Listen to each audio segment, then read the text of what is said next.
Hello, it's Randi Rhodes. Here's a clip from our show, and go to randyrhodes.com for the whole thing and a podcast. Buy a stinking podcast. Mary had a little man. The fault. We believe that all men are created equal. To the magnificent mosaic that is America. From radio beacon to radio beacon. I have a dream today. Change has come to America. Believe me. Knock, knock. Who's there? It's a figment of your imagination. Randi Rhodes Show. Turn up your mind. Okay, I want you to look at this. This is satellite imagery. There is no narration on it. It's just quiet video. But you can see this is looking at North Korea. This is looking at a ballistic missile factory that's not there in this photo. Okay, it's not there right now. There are photos of Kim Jong-un standing in front of the model, the architectural model of what he wants it to look like. And it will end up looking exactly like the architectural model that Kim Jong-un was standing in front of. But this is time-lapse photography. As you can see, the progress being made in the area over here, right here. And suddenly you will start to notice that buildings are going up. There's one building right here. Here's 2, 3, 4, 5. They are literally building their ballistic. I mean, this man is such a patsy for the world. You know why? Because he's so desperate for the Nobel Prize or for any prize. He's just a desperate, irresponsible man who cannot tell the truth, will not tell the truth, and is intent on dividing this country along racial lines because he thinks that's a winning issue for him. I got news for you. America has had it. You know, most white people, and I'm so comfortable saying this, most white people in this country are pro-immigration. Most white people are. 56%. There have been 2 polls that came out, and they're both, dead together, that show that 56% of America is pro-immigration. We understand the benefit we get. We understand, what it does for our country, what it does for our economy, what it does for, our standing in the world, and all these things. So, I mean, this is just crazy. And so there are more of, and these are voters. These are likely voters. 56% of likely white voters have had it with this pitting one against the other. Here, I want to show you something. This is what they watch on this ridiculous network. You know, this Fox, which is a one vowel movement away from what it does to the news, okay?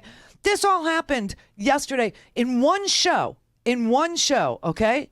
Here's Tucker Carlson interviewing a professor about this immigration policy. And the professor is besting him. The professor is, as calm as can be and trying to show Tucker what a ridiculous, person he is. And Tucker Carlson just downshifts into calling this man a racist. Thank you. So how is it white supremacy, that ban? The Muslim ban. Well, it's basically the continuation of Trump's rhetoric, but it comes from the whole history of sort of white supremacist immigration law that we've had actually since the founding of this country. Really? You had to be white in order to be naturalized from 1790 until 1952. And so that was the law for the vast majority of the history of this country. And what Trump is trying to do is go back to that with many laws, and especially with this Muslim ban. What year were you born? What does that matter? It matters because I bet you probably weren't born too much before 1965. And since then, we've had about 90% of all immigrants into this country have been non-white.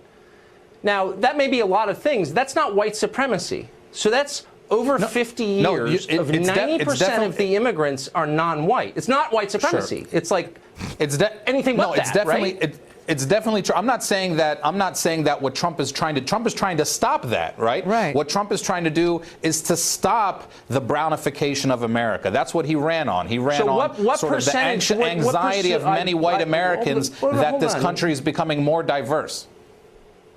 Okay, so before you make generalizations based on race, which, as you know, is itself racist, let me just ask you, what percentage white, so it's a little less than 10% white now, okay, our immigration breakdown. What percentage would Trump like to get it to achieve this white supremacy that you're barking about? Please be specific. That's not the since point. You seem to know a lot That's about not the this. point. Oh, it is very much the That's point. not. No, it's very much the point. That's. You just accused him of white supremacy. You just accused him of white. No, well, slow down. You accused him of white supremacy. So why don't you be specific and explain to me what that would look like? What percentage white is he trying to get our immigration numbers to? He told us what it would look like when he was in the Oval Office, and he called black countries S-hole countries, and why can't we get more people from Norway? He told us exactly what he was envisioning, right? When he wants to stop, when he wants to. No, you are a demagogue who is not actually. No, he didn't. He spoke. He said specifically two specific countries, not all black countries. But I'm just asking. I didn't say all black countries. Plan? Like, I didn't say all black countries. I said the countries that he called. Yeah, the countries that he called S-hole countries were black countries. And then he said, "Why can't we have more people from Norway?" Yes. We don't need him to be explicit, right? It's clear how he's talking. So how would he? It's clear when he tells us that Islam hates us, and when he tells us that he wants to ban all Muslims, just because he writes an executive order that seems facially neutral doesn't mean that he's not actually exercising that intent.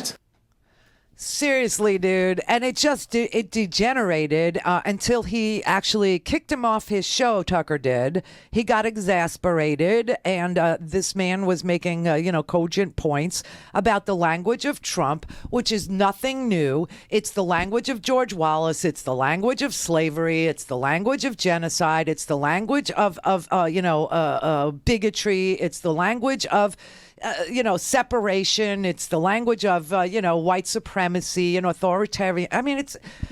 Does anybody not get that?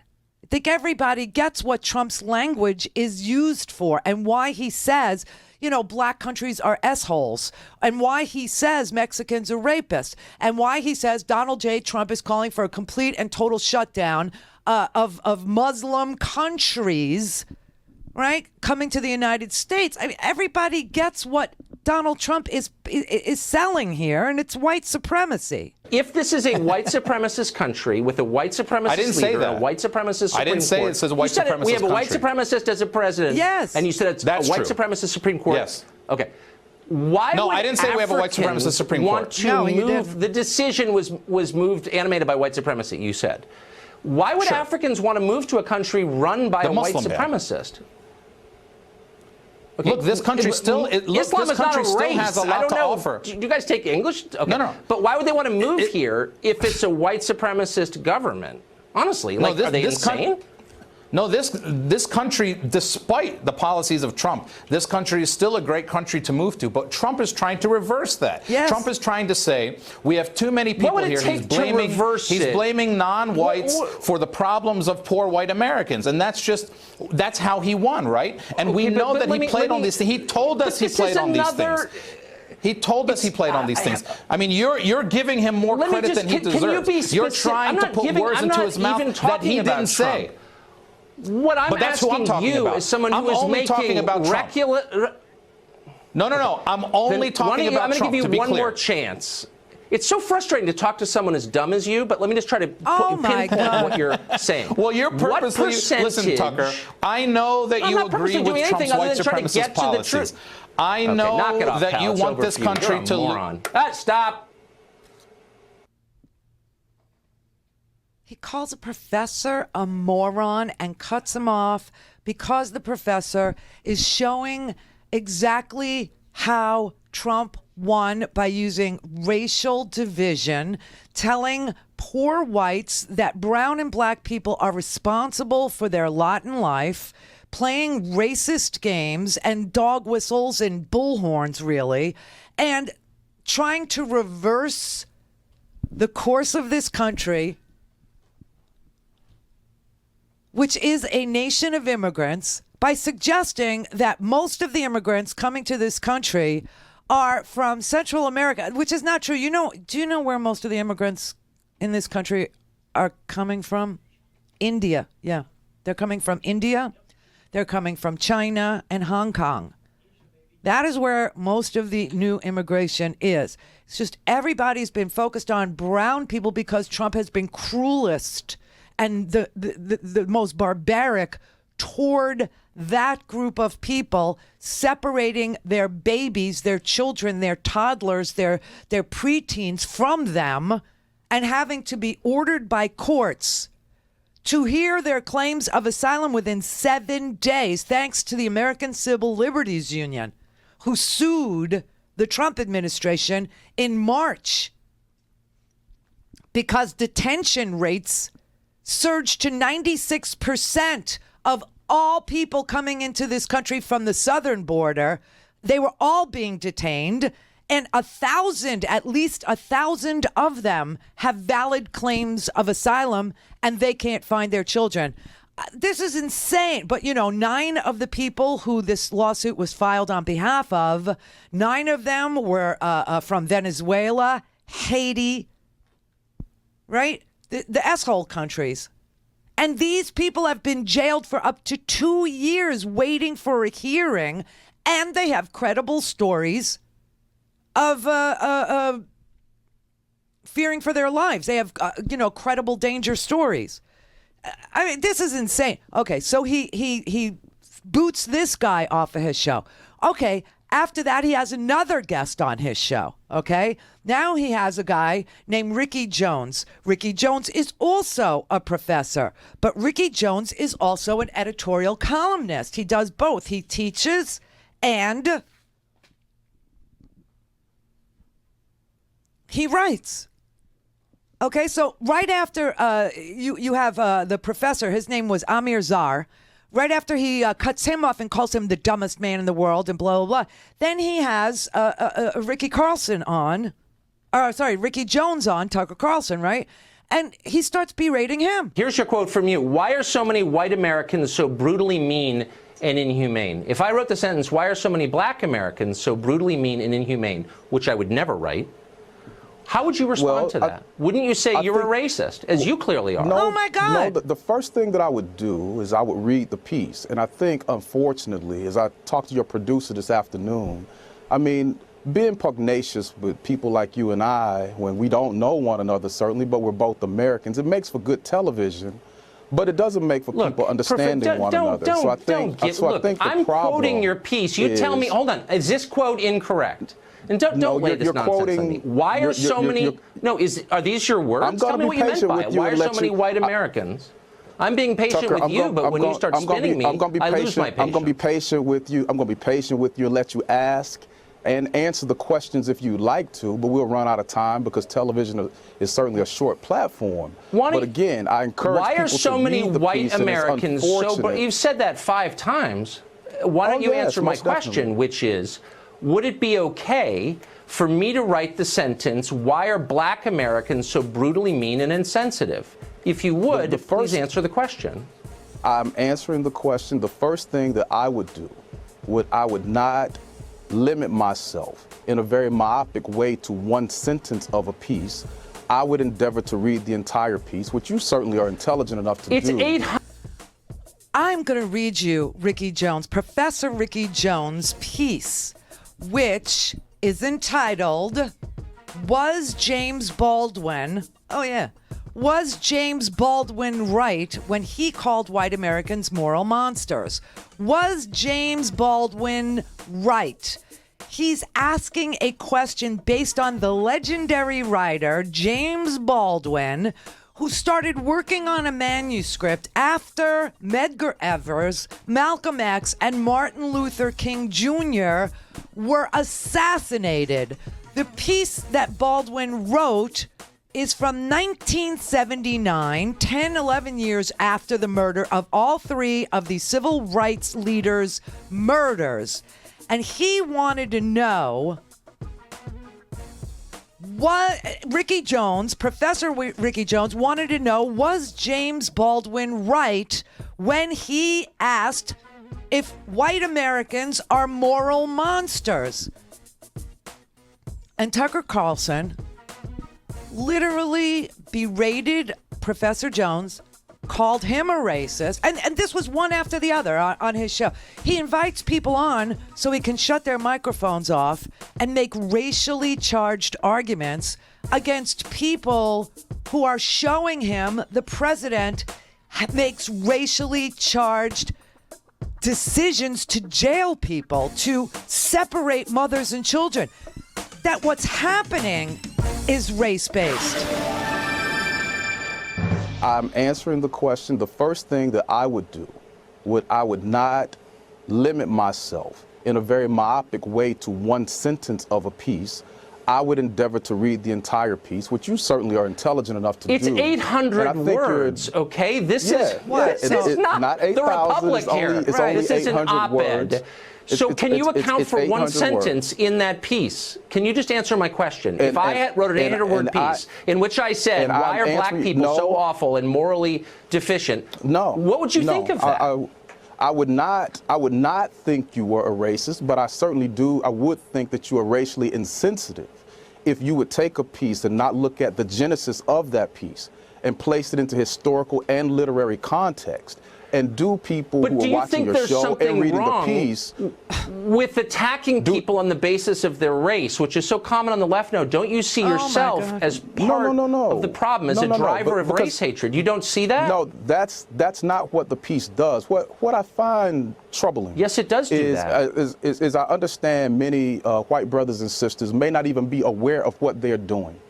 But when people bring the situation to them and they respond in an indignant way, then that raises a question of morality that I think we have to wrestle with. I'm trying to get a straight answer out of you. My next question is, how much do you make in your sinecure over there at the University of wherever? But you won't answer that, I'm sure. Look, you're not answering my question. I'm sure I don't make nearly as much as you with the race baiting that you do. I'm wondering. I would trade my salary for yours any day. I would never say something like this about a racist But you do every day. I would be ashamed to say something like I you do it every day. You do. You do it every day. You do it every segment. You do it every night. You are a race baiting fool, Tucker. You are you are out of control with this. He keeps on inviting people of color on his show to express themselves, and when they do, he calls them racist. He shuts off their mind. Why ask them to come on the show? If really, okay, so here is the piece. Professor Ricky Jones is not the professor of wherever, as Tucker Carlson degraded his professorship, okay? He is a professor at the University of Louisville, and he is also a writer. And here is his piece that Tucker Carlson was so incensed about, which he did not read. His producers probably saw it in a Google search for race, okay? Or a Google search for people that he could fight, and booked him on the show so he could fight with him, not talk to him, not try and understand this piece. Same thing with the other professor who was trying to show that Trump's language is old school racial language. It has its genesis in the slave days. It has its genesis in the Deep South. It has its genesis where, people were vermin and people were less than human. They were 3/5 of a man. And this is a language that permeates the United States in certain quarters that was shamed out of polite conversation for a while and now is roaring back like a freaking whitehead on a 13-year-old, having her period. This is ugly, right? Okay, so here's his piece. This is what he wrote. He wrote, in 1979, the legendary writer James Baldwin began work on a manuscript examining his relationships with Medgar Evers, Malcolm X, and Martin Luther King Jr. He never finished it. In 2017, filmmaker Raoul Peck used Baldwin's words as a foundation for his riveting masterpiece, I Am Not Your Negro. See, now I want to see this. So right here, you got Ricky Jones getting me to want to see something I wouldn't have even known existed because I like to have as much information about every experience there is on this planet. He goes on, Peck's entire film is captivating, but one segment in particular ceaselessly haunts me. The meditative voice of narrator Samuel L. Jackson deliberately carries us through one of Baldwin's most damning reflections on a good percentage of white Americans. Quote, and this is Baldwin talking, I'm terrified at the moral apathy, the death of the heart, which is happening in my country. These people have deluded themselves for so long that they really don't think I'm human. I base this on their conduct, not on what they say. And this means that they have become in themselves moral monsters. Okay, so this is exactly the point I keep trying to tell you. Trump is not only using the language of race baiting and the language of hate and the dog whistle of racism, but Trump is doing things. The actions he's taking to jail toddlers, to separate people with legitimate asylum claims, point to them and say, they're the reason for your lot in life, Mississippi. They're the reason for your lot in life, Alabama. These are welfare states, okay? Alabama, Mississippi, the red states of this country. South Carolina takes $4 more in federal funding than its taxpayers pay in. The blue states, okay? New York, California, Washington, Oregon, these states pay very high taxes, and we float the red states in their times of despair, which are never ending. And we do it graciously. We don't complain. We don't call for you to be means tested for Social Security. We don't ask that if you're getting disability that you somehow show us that you can that you can't stand up. We don't come to your house. We don't do that. And yet the South is attacking the blue states with the open minds, who are bastions of industry, who pay more taxes, pay more property taxes because we want excellent schools so that we can get our children into the jobs of the future, which they do take, and they do start to contribute so that they can float the red states. Now, James Baldwin was talking about exactly what I'm talking about. Not what people think and not what people say, but their conduct, what they actually do.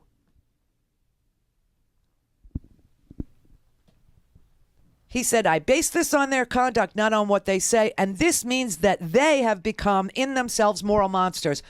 This was a quote from James Baldwin's manuscript that was never completed about Medgar Evers, Malcolm X, and Martin Luther King Jr., whom he knew 11 years after the death of all three of them.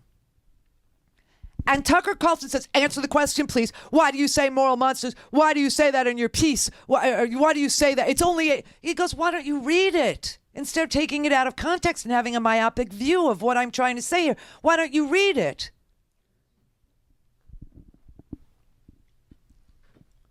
He said, it's 800 words. What is that, too much for a host of a nationally syndicated show to read? 800 words is too much for you to read? This goes right alongside with the people who tweet photos of MS-13 who are tattooed from their top of their eyebrows, the top of their bald heads, all down their necks, the front of their torso, chest, neck, body, breast, thighs, calves, and toes. And these people can't tell the difference between MS-13, which is why these people are fleeing in the first place, and mothers and toddlers. They can't tell the difference. Tucker Carlson doesn't read 800 words to prepare for an interview where he's going to call a man, and he actually called this man a racist. Here's your quote from you. Why are so many white Americans so brutally mean and inhumane? If I wrote the sentence, why are so many black Americans so brutally mean and inhumane, which I would never write. Because, listen, this is what the rest of the piece says. As he did throughout his life, we're talking about James Baldwin, Baldwin raises difficult but necessary questions with which we must wrestle. Why are so many white Americans so brutally mean and inhumane? Why do so many others feel comfortable justifying or excusing it? Why do others still, who claim not to think that way, find it acceptable to say little and do even less? He's talking about James Baldwin.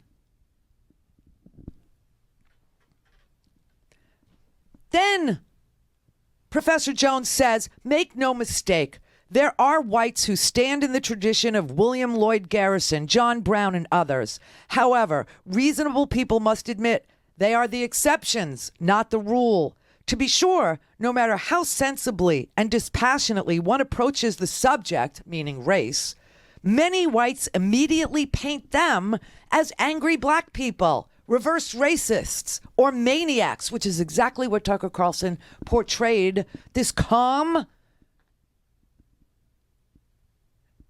brilliant professor of being. He said, despite that, while far too many cower and equivocate, other brave Americans continue to raise the issue in the public sphere. A small sample of important work over the last few years includes Ta-Nehisi Coates, the first white president in The Atlantic, Charles M. Blow's The Lowest White Man in The New York Times, Rosemary Berger's rumination, Why Are White People So Mean? That's Rosemary Berger's rumination. Okay? And Michael Harriot's recent Sledgehammer piece, White People Are Cowards in the Root.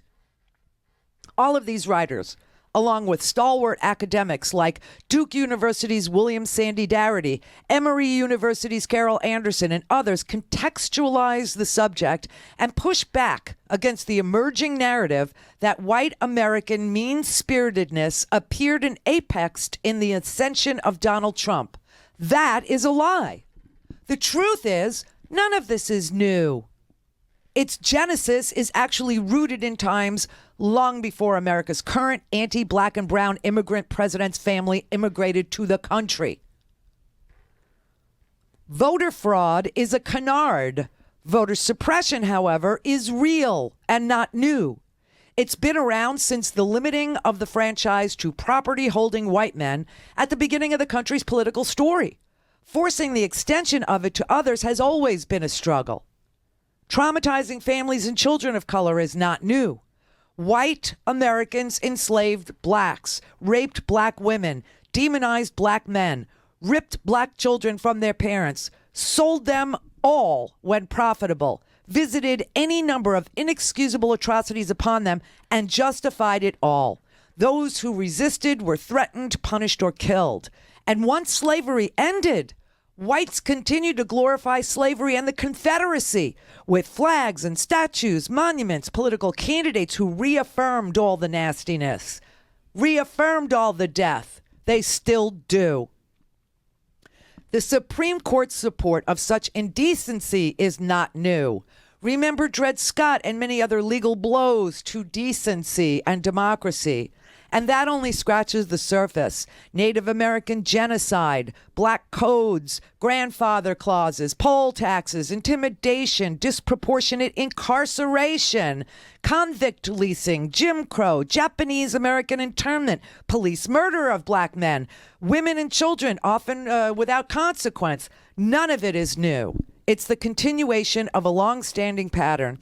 And as Congresswoman Maxine Waters, which is probably how they found this article, advised, resistance needs to be fomented. Medgar Evers was slain in 1963, Malcolm X in 1965, and Martin Luther King in 1968.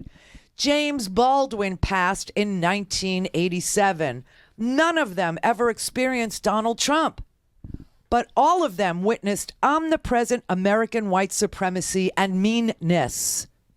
That's a very kind word for everything that we've just got ticked off this list that has happened in the recent memory and currently. Maybe Baldwin was right when he said we were dealing with moral monsters. It's hard to say at this point. If that is the case, we need to be clear about it. Such an acknowledgement would lower the expectation that many of our white brothers and sisters will be inclined to make decisions based on human decency rather than economic and political calculations or privilege maintenance. At least that honesty would eradicate the lies and pretense. This is a question he's asking. He's asking white Americans to speak up, stand up, and say something, or be honest with him and just say, if it's politically expedient, if it's economically in our best interests, we will not make decisions based on human decency. We will not make moral decisions.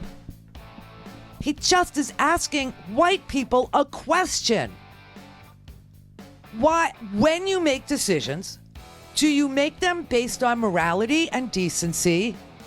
Do you base them on things like treat others the way you'd like to be treated? Or is it all political and economic expediency? Is that what calculates your language, which is not new? And for this, he's called a racist. Don't even ask a question in this country if you're black or brown. Don't even ask. Just shut up about it and take it. Wow. Go to randyrhodes.com for the whole thing and a podcast. Buy a stinking podcast.